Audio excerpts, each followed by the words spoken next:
Hello, welcome to Caldmore Community Garden. Again, we're back in the polytunnel. It's a beautiful polytunnel that's been built. And last week we've been planting some seeds, and I've noticed that the radish seeds, they've started to come up. So we're not quite ready to take off the cover yet. But if you keep giving it a tap, it knocks off the condensation, and you'll see little bits of greenery that are coming through. And those are the seeds that have germinated.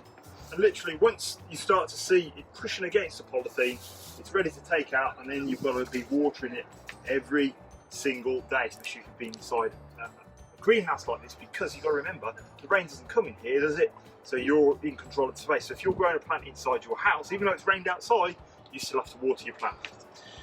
So back onto gardening, and I want to look more specifically this week at gardening for wildlife. So we're going to look at birds. So for example, Roots to Fruit works a lot in schools, and children just love this lesson, and actually adults do as well, because we work with teachers and we work with learning support, and they get just as involved as the kids. So it's a great all-round lesson to find out more about birds that are outside. And you can go in the park, you can go in your own garden to spot them. They're even in cities, they're everywhere. And what this is all about, all of the activities that we're going to be doing today, is about what it's like to be a bird. Because if you find out what it's like to be a bird and try and experience how it builds a nest or how it feeds, you're going to remember more about that bird and you'll be able to identify it. So the first thing we're going to do is create a way of feeding birds within the garden. So if you're going to attract birds to your garden, or if you've got an allotment that you go and visit, or if you've got a community garden that you can go and visit, or if you've got even like a balcony, we're going to make a bird feeder that's this big. Literally, it's made out of an orange. That's it. And so what we're going to do is you're going to get some help from an adult, but we're going to cut the top out of this orange. So literally just take out the top in a nice little circle around like that.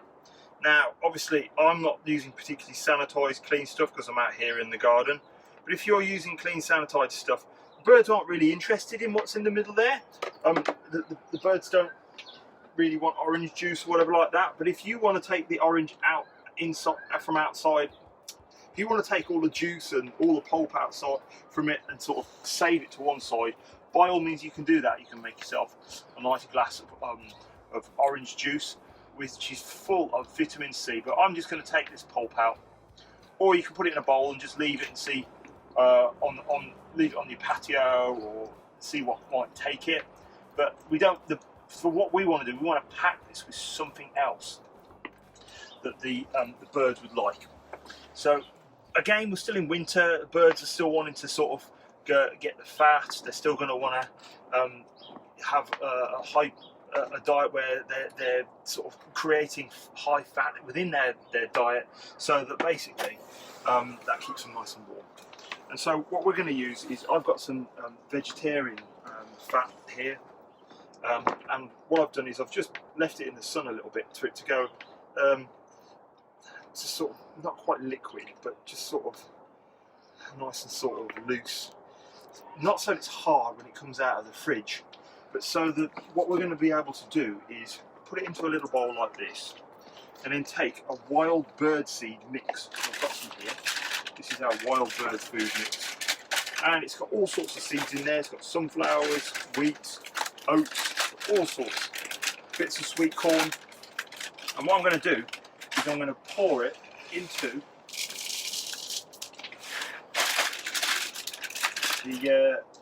the butter there, and I'm going to start mixing, well, not butter, it's a vegetarian, what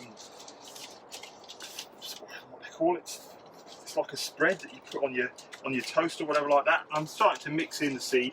Now I'm going to put a little bit more seed in there. It's not quite the right consistency. I can see too much spread there, so I'm going to put some more bird seeds in with it.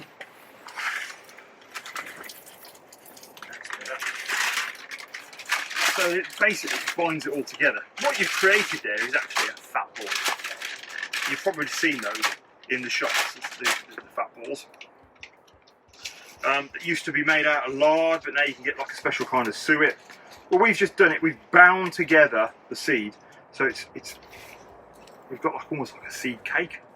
it's there like that. You can mould it, and the great thing is we'll be able to fit it into that orange in a moment. But the other thing is you've got to remember with birds is they're very careful how they feed, because with a bird, especially if you're in an environment that's urban like this, they're looking for predators, in particular cats, and so they want to be able to safely feed and then not have to worry about being eaten or swiped by a cat or another animal.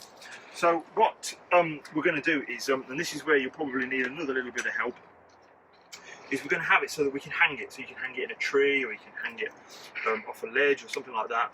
I'm going to put a hole in one side like that, and then I'm going to put another hole in the other side like that. And what I've got here is a piece of string. So what we'll be able to do is I'm going to wrap the piece of string around the end there, and I'm going to push it through one side, and then I'm going to tie a few knots. So we're going to tie it off onto the one side like that, granny knot, so it doesn't come undone, and then it's there like that. Can you see that? That's all right. That means we've got to do the other side, but we're not going to do that until we've filled it. No, actually we'll do it before we filled it up, because I can always just move the string to one side. So again, you'll notice how I twist it around like so. The hole's over there, push it in, and then through comes the string, and do the granny knot off like that. There we go, got it there. You can hold, see it, you can hang there, so you can hang it on pretty much anything, and the bird will come along, and it'll be able to safely, it's off the ground, so it hasn't got to worry about a cat coming along or a predator coming along, and it'll be able to feed into that. So that string is there ready. And so the next thing that we're going to do is this lovely mess that we've made in here. Don't eat it, don't be tempted to think, oh, that'd be nice, I'll have some of that, because there's quite hard seeds in there. And it's for the birds, it's not for you. And so what we're going to do is use a little teaspoon just to try and pack in as much as we can in there. So I'm really pressing in as much as I can so we can get inside that orange. Don't worry about the peel, the bird will eat the peel around it. So the whole thing, other than the string, is edible. And if you've used string like I have, it's biodegradable. So you haven't got to worry about plastic and things not breaking down or whatever like that in the garden. It's a really nice way of creating an environmentally friendly bird feeder that basically you have made yourself. You've had the fun of making this, and now that you've got that skill, you can keep doing this. You know, if you can do this once a week for the birds, it's a great way of, you've learnt lots of different skills about how to carve out an orange, how to put string through, how to mix up the seed like this, and that vegetable spread or fat will make that seed go further and further and further. So I'm getting to the point now where this is pretty packed tight. So I've got enough in there. Now, if you do find that you've left the butter in the fridge overnight, or left the vegetable spread in the fridge overnight and it's too hot, you can sort of zap it in the microwave, or get a mug, put it inside the mug and put it in some warm water just to soften it up a bit. But what you can see now is we've got a lovely little bird feeder you can go and hang up within the garden. Or you could stand out there for about 12 hours perfectly still and then see whether the birds come to you. See how long you can stand like that. That might be a bit of a competition. Perfectly still, not making it because you don't want to scare the birds off. But that's basically a bird feeder that you can make out of really simple things. It's lovely and really good for the environment. So the other thing that we want to look at is actually how the birds feed from that. And so a couple of things I want to talk about now is how birds, the most important thing that birds have is a tool. And I've got some utensils here, which we call tools, which are going to represent birds' beaks. Okay, and here's some different types of food that birds might. Well, the types of food that I've got in here would actually demonstrate how birds use their beaks. Now obviously I've got some marshmallows, and really with the marshmallows you've got to imagine they're like fish. Okay, so the marshmallows are more like fish. We've got some really big pasta twirls. These are things that you wouldn't necessarily need to go out and feed birds. It's just to represent what tools we would use to pick them up. I have got some dried insects that are here, so maybe a pasta twister, like a type of insect, or like a worm. Then of course we've got the wild bird food, all of the different seeds that are in there.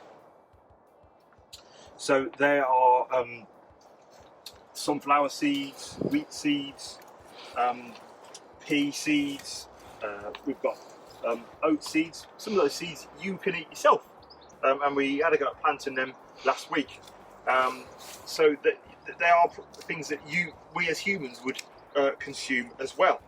But the birds like them nice and dry, and they like the seeds like that, or they like them mixed together in something like that. But how does a bird actually physically go and get these different types of seeds or food? So like for example, most birds have a beak like this. Yeah, most of the birds have this type of beak. And so what they can do is they can pretty much get into almost any type of food. They can pick it up, and they can have different types of food. So they can get the seeds up there, they can get the insects, they've got them, they swallow them, and that's really great. So you can have a go at that. Now, yes, they can pick up a fish, but if that was a robin, obviously if you scaled that down, would a robin be able to pick that up? No, it wouldn't. So the next thing that you've got to bear in mind as well is that there's nuts. So if a bird gets to something like that, how's it going to get the actual seed in the middle of the nut out of the shell? Because the bird doesn't want to eat the shell. So what's it going to do? How's it going to break that up? So some birds have, if you look at their beaks, they've got they can break nuts. So, and we have those, they're called nutcrackers. Yeah, so that food, we notice that nuts is no good for this beak. You'd need a breaking beak to do that. Now this one here is like a spoon, and this one here, you can see that they're able to go through and pick up seeds and take them away. Now obviously that one's too big and you can't break it like that, but you've probably seen a bird that has a beak like that all the time.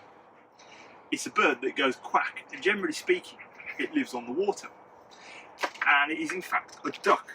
And ducks have a way of scooping up the different seeds and different things and insects out of the water, and a way of leaving the water behind and just having its food in its beak or its mouth like that. I mean, there's some beaks that have holes in them that literally drain out the water, like when you probably might see someone cooking pasta and they've got to drain the water off, they put it through a colander. And so what we start to see is that these important types of tools that birds have, these beaks, tells you the kind of food that they like to eat. So I've got one here that's very long with a sharp point on the end. And the great thing about that is they might be able to pick up a large fish or something like that. Or they might even be able to go deep into mud or into the ground to find something, to skewer it or pick it out. So like for example, what we see here, something can be skewered and brought out. And so you might think of what kind of bird has a long beak with a sharp end onto that. So you might see a stork or a heron, or other birds that you see by the seaside or on wetlands where they're going into mud and they're skewering something and they're picking it out. So that's how birds use different beaks and why they've got different shaped beaks. It's telling you what type of food they like to eat. So when you've got your feeder out here, why don't you have a look and see what type of birds they're using, what type of beaks they have, and how they're grabbing that food.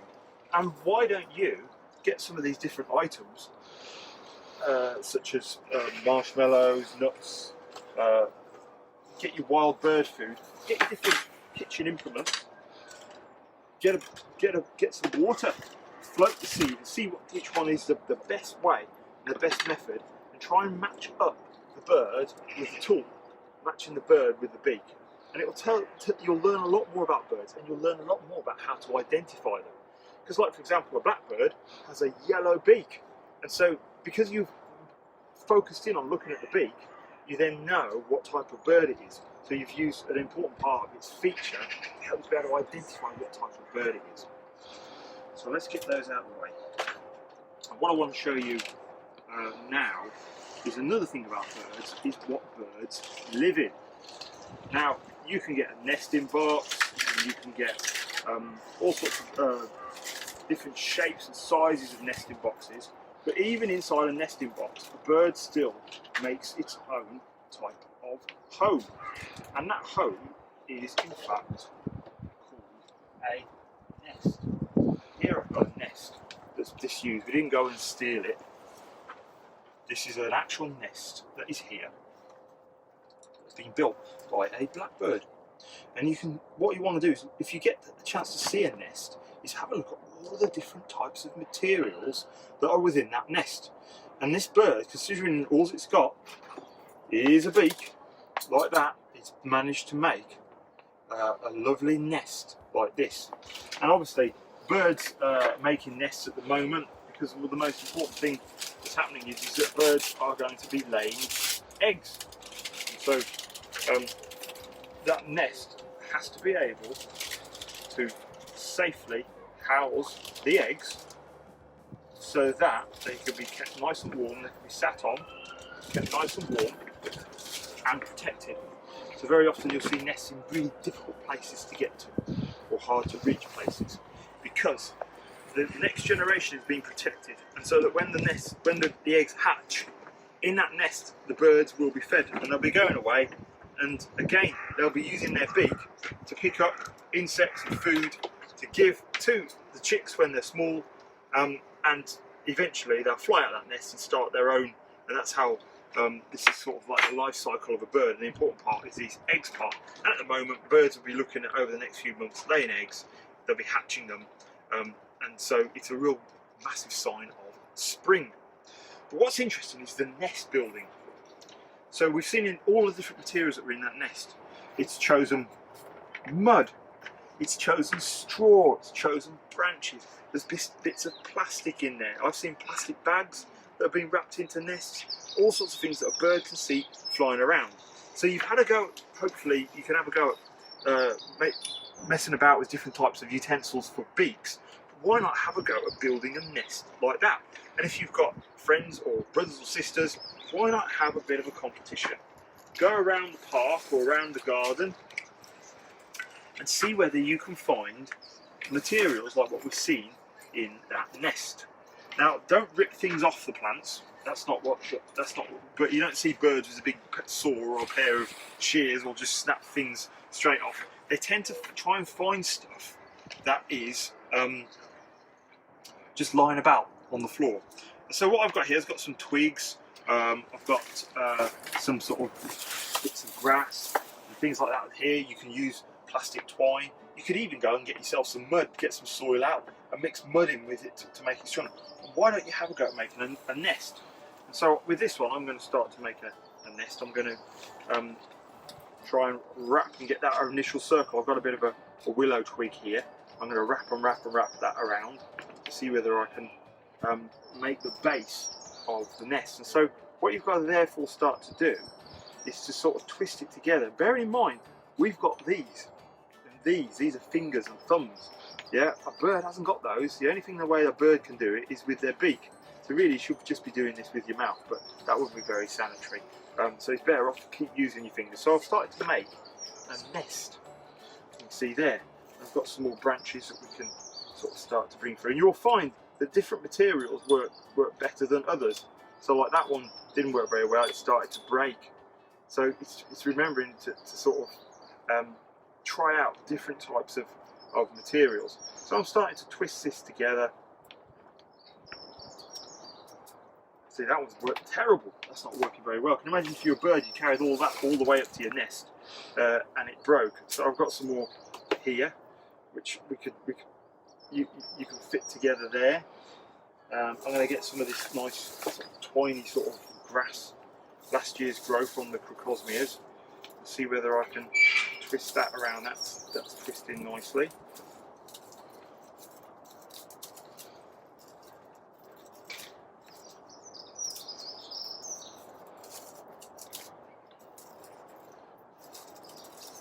And so what you've got to create is walls and a floor. And so if I carry on wrapping this stuff around, and it's a very, very slow process. It's going to take you ages and ages to do, and I'm not going to make an entire nest here. But what I can do now is start making that floor, because the competition is, what I want you to be able to do is maybe not take a real egg, maybe like a Cadbury's egg, or I've got some polystyrene eggs that you paint ready for Easter. I've got some polystyrene eggs here, but basically it's to see, the competition is to see whether your nest is ready. Can you put some, how many eggs can you really be able to fit comfortably into your nest? Because obviously you remember, eggs are pretty fragile, yeah? If you drop an egg on the floor, they're going to smash. So let's give it a try. Oh dear, I've got one. Oh, I've got none in there. So obviously I've got to work a little bit harder. Now a bird only has one chance at that.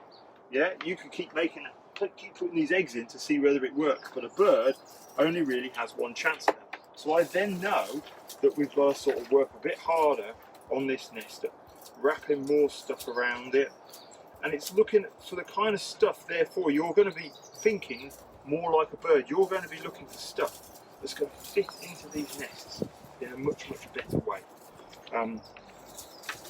You're going to think, well, that material worked really well, or that material was absolutely terrible. And then you might think to yourself, well, actually I needed something that was a little bit more, that's going to bind it or glue it together. Now I can't use glue, so what could I use? So at some point you might think, right, I'm going to need some mud. And what also a bird will have, some birds, literally just with their spit and with bits of soil they can find, so things like swallows, make a nest with mud and fibres and straws in it. It must take them days to make, but when you see it, it's absolutely perfect and wonderful. So my nest's not very good. So far I have been able to store no eggs in my nest. You can do a much better job. Take your time, go and find stuff that's lying around in the garden that's already come down, that you haven't got to rip off the trees or rip off people's plants and things like that. But have a go at making a nest and see how many eggs you can store within your nest. Now, the other thing that's important about birds is ways of attracting them into your garden. And the great thing about attracting birds into your garden is, number one, you're making it of a great benefit to the environment and to nature. By creating a habitat for the birds to live in, you're encouraging birds not only just to come to your garden, but you're allowing their survival for the future.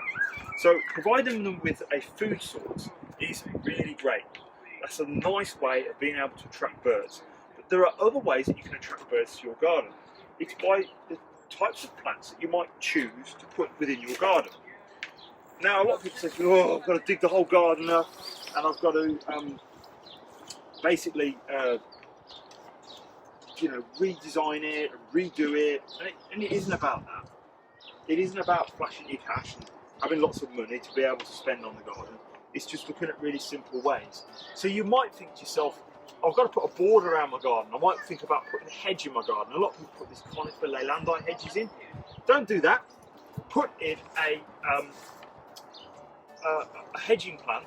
So for example, that has leaves like this one, which is called holly, but also has red berries. So any plants that have berries on, or fruit, is a great way of attracting birds to the garden. I've got some rose here.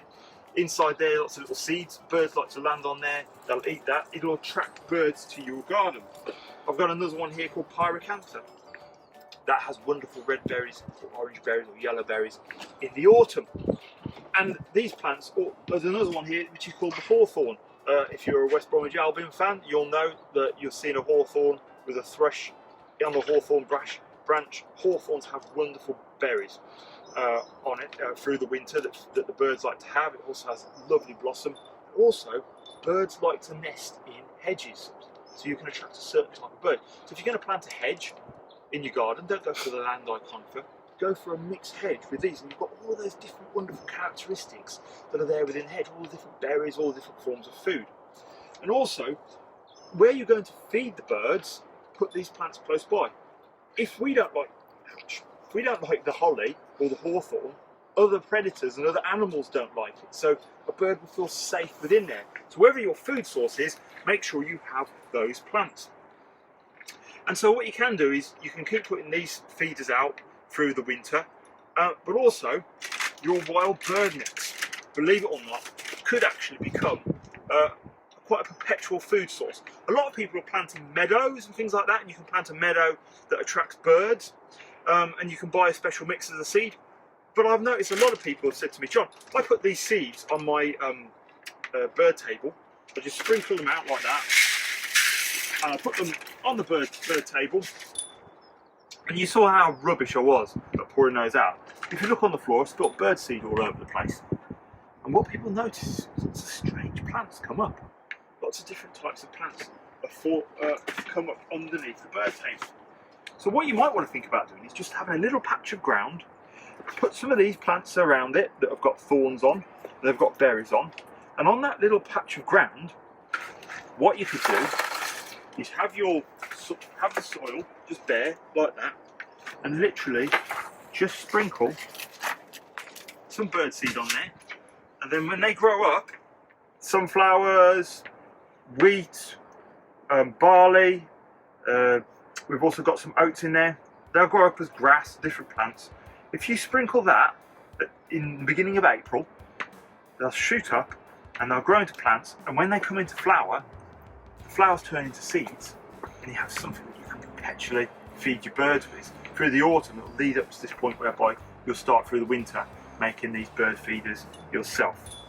So those are all the sort of 3 or 4 different activities that you can do around birds, and what it's doing is getting you to be and act like birds.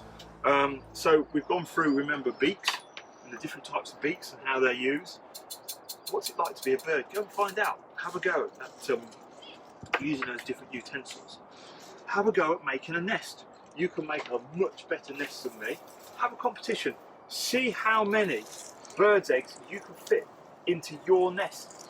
And if you've got a picture of it, send it to Caldmore Community Garden Facebook page. Send us a picture of it, say how you've done. Also, go and get yourself an orange piece of string, get yourself some dairy-free sort of fat, spreadable fat, get yourself a bag of wild bird flowers, bird seed, and hollow out an orange, have a go at making these feeders, and try and get into the habit of making it. So that you can attract lots of different birds to your garden. But also, think about what you can do in your garden to attract the birds. Have a go at finding plants that, if you're going to put a hedge in, don't put a conifer hedge in, put holly, pyracantha, hawthorn, dog rose, all plants that have berries, all plants that create a really nice place for the birds to feel safe and to make their nests in. And also have an open space of ground near these plants where you can plant the wild bird flower seed, let them grow up, watch them come up, and then in the autumn when the flowers turn to seeds, it perpetually feeds birds. And you will then bring birds to your garden. You will then help keep birds alive, and you will also have the joy of seeing those different birds in your garden, and spotting them and identifying them. And it's just a really great way of passing the time, especially when we're in a lockdown and you can't really go anywhere. So thank you for watching.